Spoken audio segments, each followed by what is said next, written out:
di ceknya ya. Lah itu udah masuk.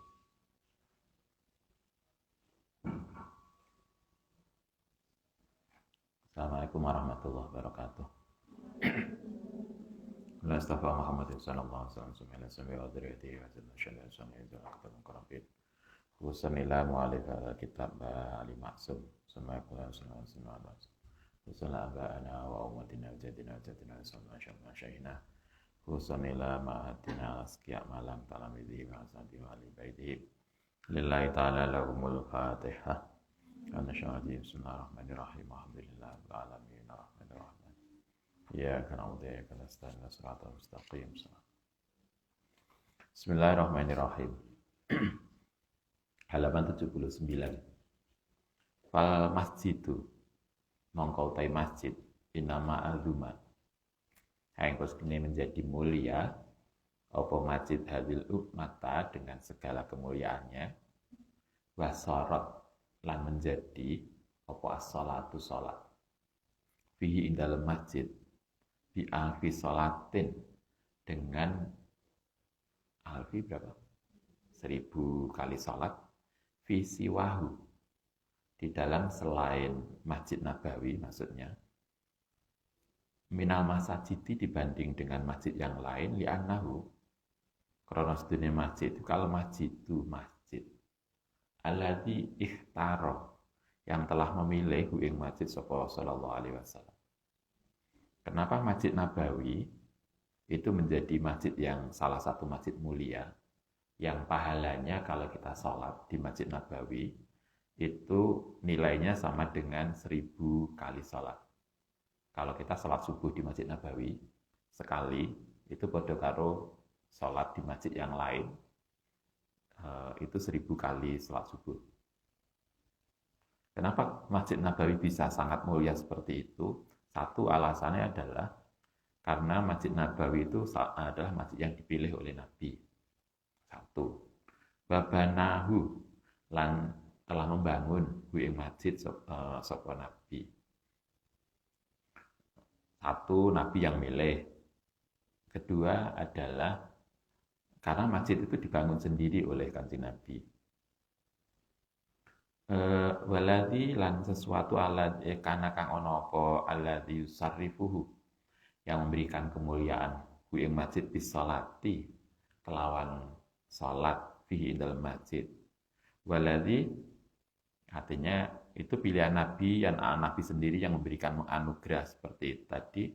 Waladzi kanat yang ono apa masjid kutahmi tercurah di dalam masjid apa rahmatu rahmat wal barakatu lan keberkahan li khutwatihi krana ketentuane Nabi atau bihululi sahsihi rono masuke diri Nabi Al-Karim fihi indalem masjid. Kenapa kemudian Masjid Nabawi itu menjadi mulia? Karena beberapa alasan. Satu, karena dia masjid yang dipilih oleh Nabi. Yang kedua, masjid itu dibangun sendiri oleh Kanjeng Nabi. Masjid-masjid mulia itu kan karena dibangun oleh para nabi. Kita bisa lihat misalnya Masjidil Haram itu mulia salah satunya karena dibangun sendiri oleh Ibrahim dan putranya Ismail. Selain Masjidil Haram adalah kiblatnya umat Islam. Masjidil Aqsa mulia karena dia dibangun oleh Nabi siapa? Sing bangun Masjid Aqsa. Nah, nanti anak di belakang. Nah, kalau lupa. Dan disitulah Nabi pernah sholat sebelum Mi'raj. Jadi artinya Masjid Nabawi itu menjadi mulia karena satu dibangun oleh Nabi. Dan jauh yang lebih penting lagi, kenapa kemudian di Masjidil Nabawi itu rahmat Tuhan dicurahkan adalah karena ada jasad Nabi yang dimakamkan di situ. Jadi kemuliaan masjid itu bukan masjidnya, bukan sekedar masjidnya. Bahwa masjid itu mulia iya, tetapi yang menjadi nilai lebih dari kemuliaan masjid itu karena di situ ada jasad Nabi. Kalau kemudian di Masjid Nabawi tidak ada jasad Nabi, nggak berbeda dengan di Sukoh. Itu kan nggak beda dengan masjid yang lain. Apa nilainya kalau di situ tidak ada nabinya? Nggak ada. Sama dengan masjid yang lain. Kelebihan Masjidil Haram karena di situ ada Ka'bah. Jadi ada hal-hal yang lain yang kemudian Masjid Nabawi itu menjadi mulia. Kalau di sini dikatakan salah satu yang menjadi Masjid Nabawi itu mulia, yang kemudian kalau kita sholat di sana itu nilainya sama dengan 1000 kali sholat di tempat lain, itu karena di situ ada Nabi. Karena itu faidah kana mongko nalikane ono opal amru perkara iku hakadha. Karena itu kalau kemudian kita memahami bahwa mulianya Masjid Nabawi itu karena di situ ada Nabi, ada jasad Nabi yang dimakamkan di situ, maka fahal minal makuli mongko ono to masuk akal ayukola yang tadi disampaikan inna hadzal masjida sak temene masjid ini lahu iku apa barokatun iku tak udu bali alal musafiri ngatasi bepergian ilahi. Karena itu apakah kemudian logis kalau kemudian kemuliaan Masjid Nabawi itu adalah karena masjidnya sendiri. Karena itulah orang-orang Wahabi atau sebagian orang mengatakan yang disunahkan adalah ziarah Masjid Nabawi, tidak termasuk ziarah makam Nabi. Sebagian orang mengatakan kemarin ziarah makam Nabi itu tidak boleh. Yang boleh ziarah makam masjid, ziarah masjid. Jadi itu tidak masuk akal. Karena muliane masjid itu karena ada nabinya. Bagaimana mungkin kemudian kita itu mengatakan sunnah ziarah Masjid Nabawi sementara kita melupakan kanjeng nabinya. Itu nggak masuk akal. Falihada, karena itulah ya justru boleh ayu sadda yang dikuatkan apa arya halu perjalanan ilahi maring Masjid Nabawi. Wa amar Rasul, kemudian Rasul alladzi ma'adzuma, yang kemudian ma'adzuma tidak akan menjadi agung apa hadzal masjid itu masjid ini illa binisbatihi, kecuali dengan menisbatkan masjid ilahi maring Nabi, tapi fala barokata mongko tidak ada keberkahan di indalem masjid ta'udu yang bali ila zairihi maring orang yang ziarah ning masjid. Mbah Ali Maksum mengkomplain itu, mengkonfirmasi nggak mungkin dan sangat tidak logis kalau kita disuruh ziarah Masjid Nabawi tapi melupakan kanjeng Nabinya sendiri. Karena kemuliaan Masjid Nabawi bukan karena Masjid Nabawinya sendiri, tapi karena di situ ada Nabi. Sehingga kalau kemudian kita ke Masjid Nabawi tapi melupakan ziarah Nabi, itu menjadi aneh. Tapi dari kalangan tertentu itu fatwanya. Mereka melarang ziarah Nabi. Alasannya itu tidak ada dalilnya. Mereka yang disunahkan adalah ziarah masjid saja. Dia lupa bahwa mulianya Masjid Nabawi itu bukan karena masjidnya sendiri, tetapi karena ada nabinya di situ. Mbah Ali Maksum mengajarkan jangan lupa orang yang telah membuat masjid itu mulia. Itu kan tidak di. Karena itu kalau kita biasanya diajarkan kalau kita masuk Masjid Nabawi jangan lupa pulangnya soal kanjeng Nabi. Setiap masuk masjid. Biasanya kita masuk masjidnya kan dari depan. Dari depan itu dari selatan ya, karena masjidnya itu menghadap ke utara. Kalau kita kan masjid itu menghadap mana? Menghadap ngetan lah. Masjid itu menghadap ke timur, sholatnya menghadap ke barat. Karena itu belakang sini kan belakang masjid. Dari masjid kan kalau di kita kan nggak menghadap ke barat, tapi menghadap ke timur, sholatnya menghadap ke barat. Sementara kalau di Madinah masjid itu menghadap ke utara karena sholatnya menghadap ke selatan. Karena Madinah posisinya di utara Masjidil Haram. Biasanya kita masuk masjid lewat depan, lewat utara masjid. Karena kebanyakan hotel di bagian utara. Kemudian atau kalau tidak lewat sisi jalur yang dekat dengan rumahnya Abu Bakar. Karena rumahnya Abu Bakar itu, kalau ini imaman ke sana lurus, di situ ada rumahnya Abu Bakar. Kemudian di sana nanti di agak selatan, di agak utara ya, depan pintu masuk, agak ke sini, itu dulu rumahnya Sayyidah Fatimah bersama Ali bin Abi Thalib. Itu yang terjadi. Kita disarankan begitu pulang dari masjid, jangan lupa untuk sowan ke Kanjeng Nabi.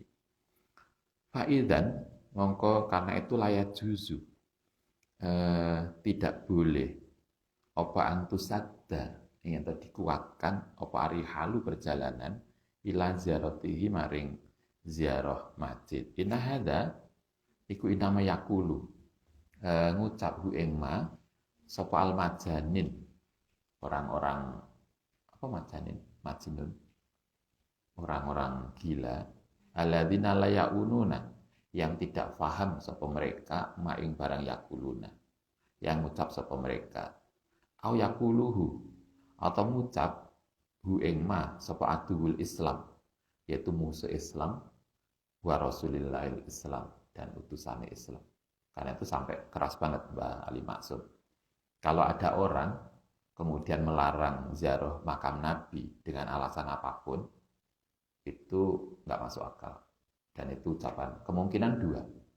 Ucapannya orang yang nggak paham, atau kedua adalah ucapan orang yang sengaja menjatuhkan Islam. Karena nggak mungkin kemudian kita itu dilarang sowan ke Kanjeng Nabi atau ziarah Nabi. Kalangan tertentu yang kemudian melarang umat Islam untuk ziarah makam Nabi, kemungkinannya dua, kata Mbak Ali Maksud. Satu, orang itu orang yang gila, yang nggak tahu apa yang dia sampaikan. Atau kemungkinan kedua, itu sengaja disampaikan oleh aduwul Islam, orang-orang yang ingin menjatuhkan Islam dengan mengatasnamakan Islam. Wa amal mu'minu, anapun orang mukmin, alladzi lahu hatun, yang mempunyai sesuatu minal akli, saking pemikiran logis, anapun orang mukmin yang iso berpikir, ayumkinu, mongko tidak mungkin apa ayuh taro, ayah turu yang berpikiran bibalihi kelan peduli hada makna yang atase makna as-sahih yang tidak masuk akal. Orang mukmin nggak mungkin sampai berpikir melarang kita orang lain ziarah makam Nabi.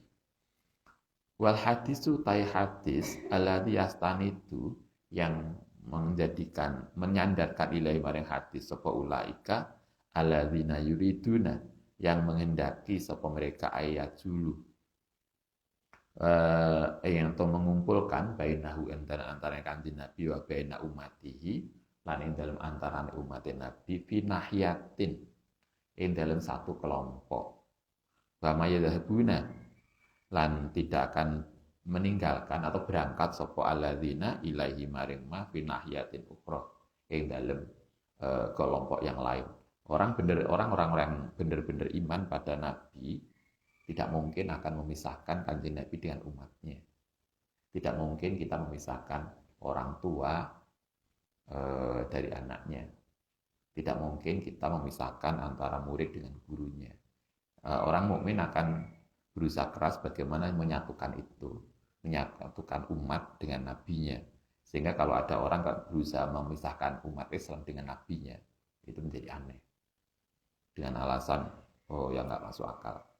Fa'innahu iku yatakalamu. Fa'innahu mengustine kelakuan iku yatakalamu, ngucap sapa man anil masajidi, yatakalam ngucap anil masajidi khosotan yakulu, ngucap sapa man binasi maring manusa, antum taisira kabeh iku ukolau, orang-orang yang pinter.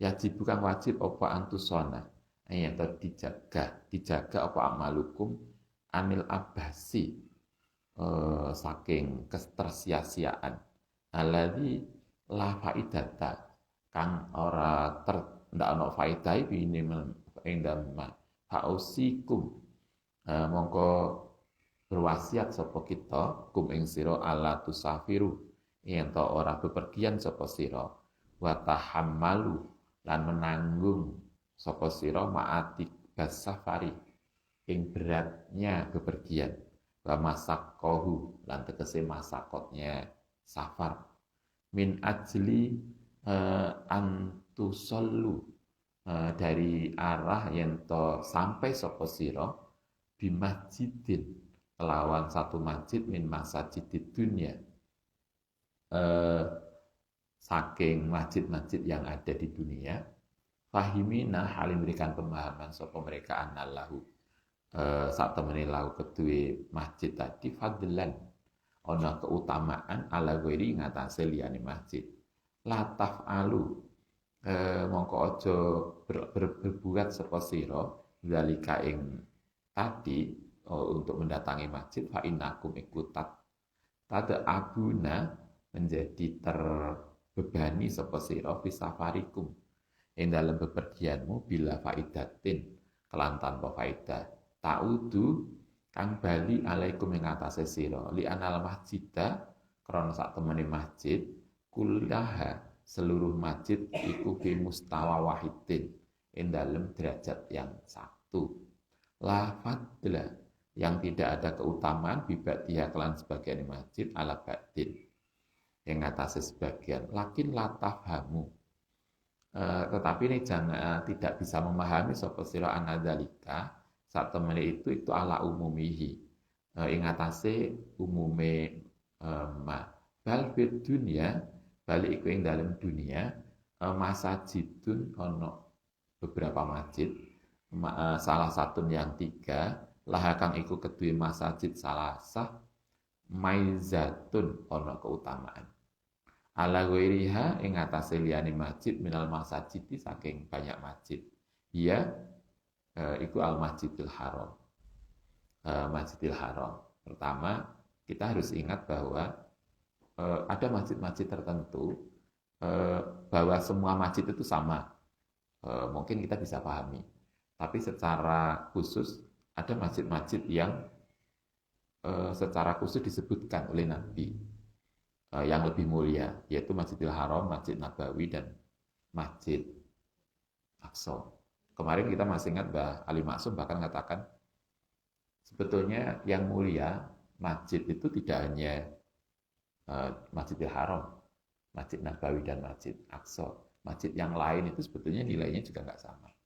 Dengan melihat derajat kegunaan, kebesaran dan kegunaan. Misalnya kemarin yang kita sampaikan, kita punya masjid di rumah, yang masjidnya itu yang pakai jamaah cuma sebaris.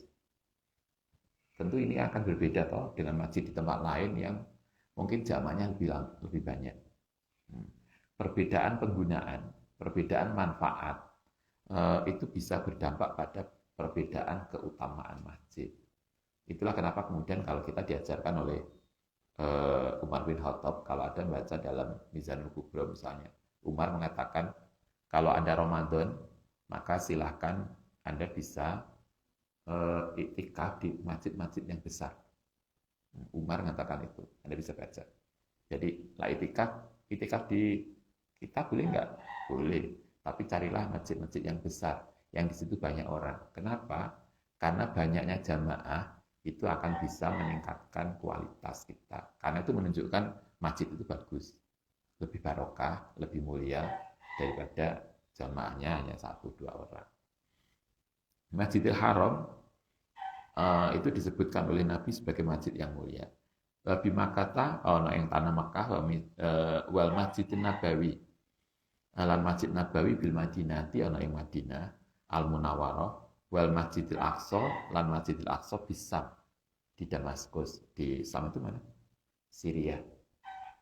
Sekarang masuk Damaskus. Iya. Hadil masjid untuk masjid-masjid ini wahdaha secara personal la sadatum lamun berupaya keras sapa sira arihala untuk perjalanan ilaya maring masjid la yudiu mongko tidak akan menjadi tersia-siakan apa ta'abukum kesulitanmu. Kalau kita berusaha keras misalnya kita nabung, kita punya uang sedikit, ngoyo untuk umroh. kemudian ziarah Masjid Nabawi, maka usaha kita, nabung kita tidak akan tersia-siakan. Kalau mbah-mbah kita dulu, kalau Mbah Ibu Nganjuk itu salah satu pesannya begini, sering kita, apapun niat kita yang dipakai untuk umroh dan haji, tidak akan hilang, mesti akan tergantikan. Anda bisa lihat mbah-mbah kita, keluarga kita yang umroh atau haji dengan, walaupun mereka ngoyo, mereka tidak akan menjadi miskin toh.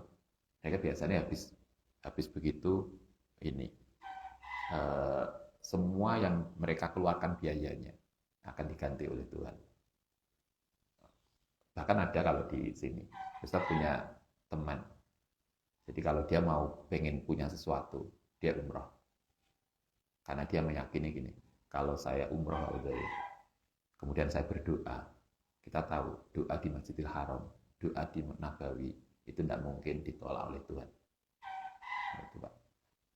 Dulu dia pengen punya usaha ayam. Tungguneku sangat pragmatis.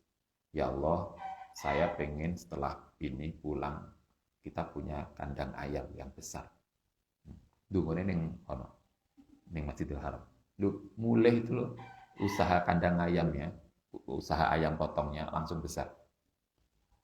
Jadi kalau dia pengen umroh, niatnya satu, doa. Itu boleh sih. Anda umroh niat ya Allah, mugi-mugi skripsi lancar. Skripsi lancar direwangi umroh. Yo gak apa-apa. Tapi kalau kita diingatkan dulu, itu terlalu receh.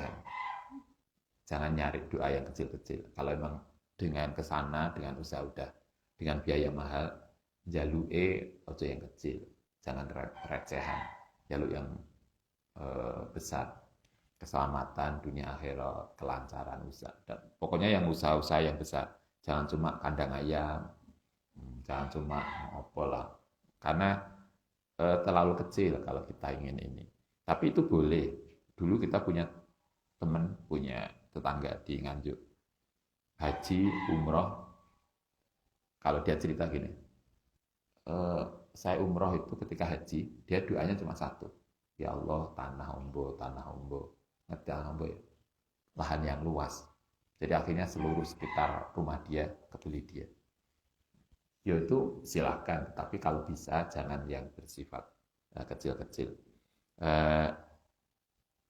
Kata Mbah Ali Maksum, apapun yang kita keluarkan, apapun biaya yang kita usahakan untuk ziarah Masjid Nabawi, Masjidil Haram, Masjidil Aqsa, layudi'u ta'abukum, tidak akan sia-sia, itu akan tergantikan. Bayaudu, bahkan akan balik alaikum ing atase sira minas sawabi, saking pahala. Minimal kita akan mendapatkan pahala di akhirat. Bimudho'afati sawabis sholati, yaitu dengan melipat gandakan pahala sholat. Fiha ing dalem masjid, maing barang yuwari, yang mengimbangi ta'abakum, yang kesulitanmu wa ziyadatan, bahkan lebih. Ini yang diyakini oleh mbah-mbah kita. Kalau kita umroh dengan upaya berusaha keras, tidak akan menjadi miskin. Itu kita akan menjadi lebih.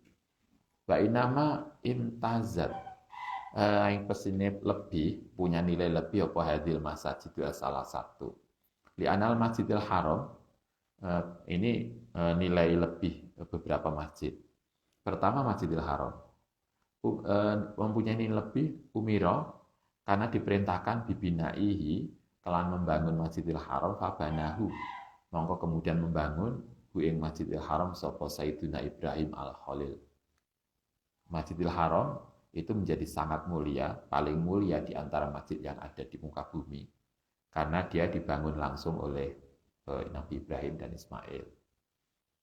Wakana lan ono yusaidu, membantu ing Ibrahim bibinaihi sapa Sayyidina Ismail alaihi salatu wassalam. Summa huwa, kemudian huwa utai Masjidil Haram iku bijiwari Baitillahil Haram, karena dia bersama dengan Baitullah. Di situ makam Nabi tidak ada, makam Nabi Ibrahim nggak ada. Nabi Ibrahim kan nggak dimakamkan di situ. Tapi di situ ada Ka'bah. Di Ka'bah itu ada makam dua tokoh besar, Nabi Ismail dan dan ibunya siapa? Hajar. Kalau menurut riwayat Nabi Ismail dan Hajar itu dimakamkan di dalam hijir Ismail. Sehingga di situ ada makam besar. Yang itulah yang kemudian menjadi mulia. Dia mulia karena satu, dia dibangun oleh Ibrahim. Yang kedua, karena di situ ada Baitul Haram. Kiblatul alamin, menjadi kiblat orang Islam. Walidzalika, karena itulah bina'u wahadza jiwarul ali walidzalikal bina'u walidzalikal krana iku al bina'u wahadza jiwaru al ali nala memperoleh sapa kita minasyarafi saking kemuliaan maing barang ja'ala yang menjadikan pomat as-salata ing salat fi dalam masjid bimiati alfi salatin dengan berlipat mi'a alfi berapa itu? 100.000 ya? 100.000 sholat. Kalau kita sholat di Masjidil Haram, maka nilainya sama dengan 100.000 sholat visiwahu di dalam tempat lain minal masjid saking masjid. Kalau kita sholat 1.000 kali sholat, kita sudah pernah belum? Oh, 100.000 ya. Kalau sehari kita sholat berapa? 5 kali, tamat rawean 20. Kita sholat 5 kali, plus rawatib duhur itu, ini bukan rokaat ya, 100.000. Kayaknya kita sampai seumur belum sampai ya. 100.000 kali sholat. Itu cukup sekali dengan sholat di Masjidil Haram. Artinya Masjidil Haram itu masjid yang luar biasa mulia, yang nilai kemuliaannya itu berarti bisa dilihat 100.000 kali dibanding masjid di tempat lain. Nanti di Masjid Nabawi beda lagi. Oke, kita lanjutkan besok. Al-Fatihah.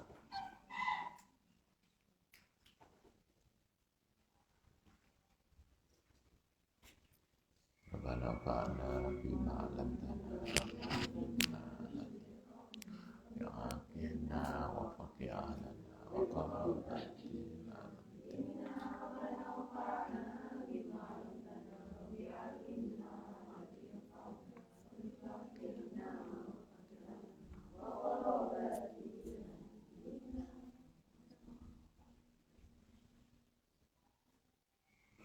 Assalamualaikum warahmatullahi wabarakatuh.